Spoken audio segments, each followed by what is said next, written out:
Hey mates, and welcome to More Than Meets the Eyes. I'm your host Blind Prime, and I apologize for not getting this video out to you over the weekend. It's been a long weekend. We had a Halloween party on Saturday. It was a lot of fun. Did the movie, the horror movie watch-a-thon kind of thing, and yeah, I've just been kind of feeling a bit under the weather, but not too bad. Just kind of feeling odd and off. But I think it's just the changing of the seasons. It does it to me every year. I don't know about the rest of you. Oh, before we get into today's video, I do want to talk about something fun that I found lately, and that is a game called AI Dungeon. I downloaded it just to play around with it because a friend recommended it to me, and I actually been enjoying it. It's a weird adventure style game thing where you actually kind of design your own adventure as you go, and you type out something, and then the AI takes what you typed out and it gives you a paragraph, and then you can like look at that paragraph and decide maybe you need to give the AI another chance. So you can resend the paragraph and try to redo that paragraph to see if it matches up better with the story in your mind, and then you of course reply to that paragraph, and it's just this bouncing back and forth of a story between you and the AI, and the story is a little ping pong ball, and you're just batting the story back and forth, and it is, it's almost it's addicting almost. It's been a lot of fun, and I want all of you out there who are visually impaired or blind to give it a shot. If you enjoy it, awesome. If you don't, oh well. But I do ask that you try it out and see how well you like it. This isn't a sponsored thing. I just found something that I enjoy, and maybe you will enjoy it too. It's also been doing a good job of helping me remember my spelling correctly, because the AI definitely will take a wrong spelled word and run with it. You better watch out. Oh, watch those misspellings when you're in AI Dungeon. Double check that stuff. But yeah, it's been a lot of fun, and I do recommend it. I think it's just a little bit of an enjoyment. It's a little bit of a lot. It's like this story that you can make yourself, and you can even make yourself the main character. Like, for instance, I'm currently just playing a storyline where I was like, screw it. How about, me, but I've been isekai'd into the DC universe, and let's see how that goes. All right, well, today we're here to talk to you about Transformers Legacy Evolution Sky-Quake. Had to remember the name there for a second. Legacy Evolution Sky-Quake. He's a leader class, and he's the twin brother of Dreadwing, and this figure came out a couple of years ago, and I just got around to reviewing it now. Mainly because I bought it, like February or March, when I found it on sale for $25 or something like that. It was just too good to pass up. And I heard great things about this transformation, as we've watched on the Blindformers episode I did. This is one of those transformations that is exceptional.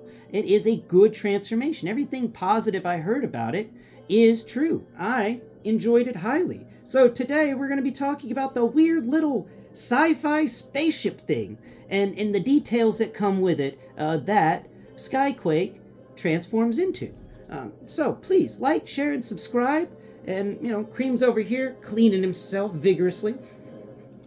So let's get right into the video. Talk about this thing from the nose down to the engines. So at the nose, we don't really get much of the textures. We just kind of get a simple nose cone and like a little pilot cockpit very close to the end of the nose cone. So it comes up just a bit, like 2 fingers worth, and then you get this cockpit window. And neat thing enough, it actually opens. We can actually open this. There it goes. We can open up the cockpit window, and you feel in here there's a seat. There's 2 seats, a back seat and a front seat, and there's little control panels, and it's just wow. They didn't have to do that, but they did, and that's cool. That's fun, and it's so small. It makes me go, okay, you actually fit better with the Titan class. Sorry, I lock that the front of his jet back in. But this scaling wise, whenever you feel those seats in there, you realize that this scales better with with the Titan class, core class scaling. Like if you were to measure a type of figure that would sit in like core class Optimus Prime, that same size figure would sit in this little bitty cockpit here, little bitty tiny cockpit, and works out pretty good. Now on the underside of the nose, we do have a landing gear that has a little wheel etched into it, and it's got a little panel on the back, so when you fold the landing gear up, most of the landing gear is hidden by that little panel. Isn't that cool? And we come over here to the underside. We get that huge gap where the landing gear folds in, and then when it's folded in, it's more rounded in there. We get on either side of the cockpit, we have these air intakes that are made up of a piece of the shoulder pads. And of course, the shoulder pads make up the sides of the vehicle right here. So you get the little winglets on either side that were part of his big old shoulder pauldrons. It just kind of works with this vehicle, makes it scream sci-fi with those two little bitty wings in front of the bigger wings. And we come back here, where everything kind of etches out. It flares out in this really nice V style, spreading out even further to be like a T towards the back. So it comes at the top, and it's like a T that somebody just kind of swooped the ends of each of the top of the T down to the bottom of the T as a nice swoop going on here that I really appreciate. It feels great in the hand. The textures at the top of this vehicle, we get different panels in here, plenty of aircraft panels making you feel like this is an actual aircraft. We get, even though, it's definitely screams sci-fi anime, we get on the sides of the wings, we've got some little panels to symbolize the little flaps, and we also get little engines, and we even have these two wings that are stretched out on the back tails. We have our own little tail wings, but they're really close to the big wings in the front. And you almost, if I have to say, a con to this vehicle mode is that the tail for this jet needed to be a bit longer to allow some more spacing between these tail wings and the actual wings, or taking the actual wings and dragged them forward just a bit. But that's it. There's just not a lot of space between the wings and the tail wings, and they just kind of merge together to create a big old delta shape. Then he's got two little winglets that sit on either side of the center engine on the top of the fuselage, and his other two engines are on either side of that central, but just below it. And then just below the central engine is a big old area where that's actually the crotch groin area for Sky-Quake, and it comes out to be very good.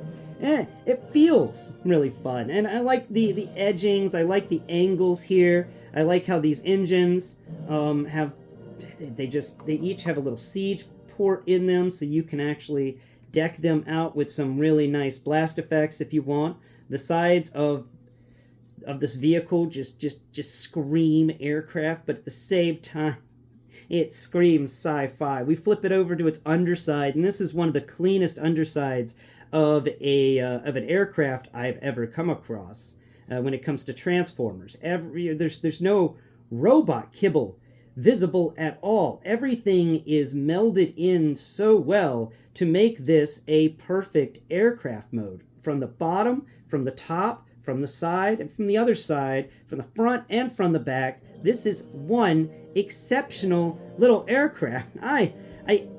I do really enjoy this one. Not as much as I enjoyed the Tetra Fighters, but that's because there's that nostalgia added with the Tetra Fighters. This doesn't have any nostalgia attached to it at all.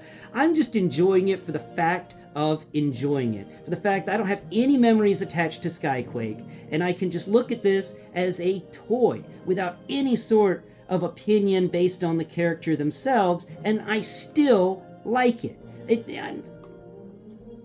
I don't have a bias when it comes to this guy for anything, and it's still just that good. It is just that much of a fun little vehicle mode and a fun everything. I like how the arms on the underside of it, for instance, it feels like they're bomb bay doors, the way all these pieces interline, like this little area that's delved in a bit actually can spread out and drop bombs on the Autobots.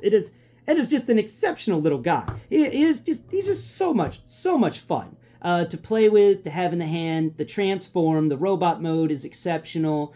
I got to give this vehicle mode an S category just for the sheer detail in it, and the fact that there is no robot kibble. This is a jet on the bottom, on the top, on the side, on the front, and the back. This is a jet through and through, and they managed to do it excellently.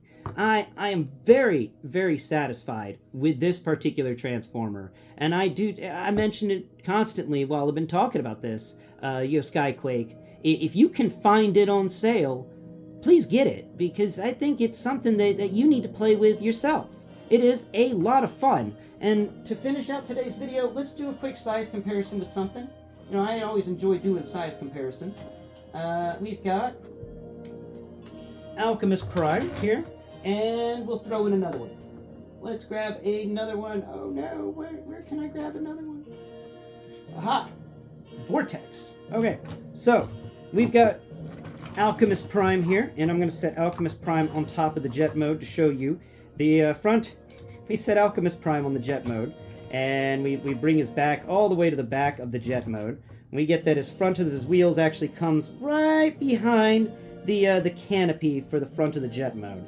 The jet mode is, of course, wider than Alchemist Prime. It's it's longer than Alchemist Prime, and in some places, it's just as thick as Alchemist Prime. A lot of fun there, these two guys together, I think.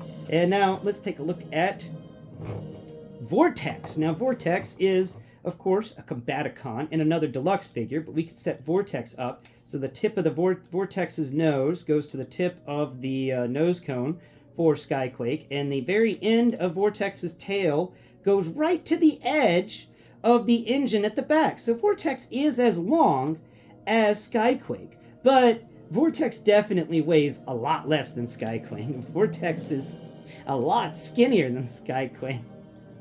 And Vortex is not as tall as Sky-Quake. So Vortex is awesome as a flying vehicle, but Sky-Quake definitely takes the cake for this one. It's a blast of a figure to hold and to mess with and to just absolutely enjoy. And do I have Bumblebee? And to finish it off, we'll throw in a Bumblebee. Origins Bumblebee for a change, because, you know, there's always a Bumblebee somewhere. There we go. We can actually set Origins Bumblebee up in the center of Sky-Quake's vehicle mode at the top, and he just kind of rests in there. That's kind of awesome. Isn't that fun? This is just one of those figures to write home about, I think. But I hope that all of you have enjoyed this video. It's a quickie, but I think it's a goodie. Thank you all so much for watching. And like I said before, this is an S rank category vehicle mode, an S rank category transformation, and definitely an A+ in the robot. So all that being said, it gets an S. Yeah, this is one of those S category Transformers that if you don't have in your collection, I think you've been sleeping on it too long. Until next Prime, I've been Blind Prime, and this has been Cream the Cat. Bye-bye for now.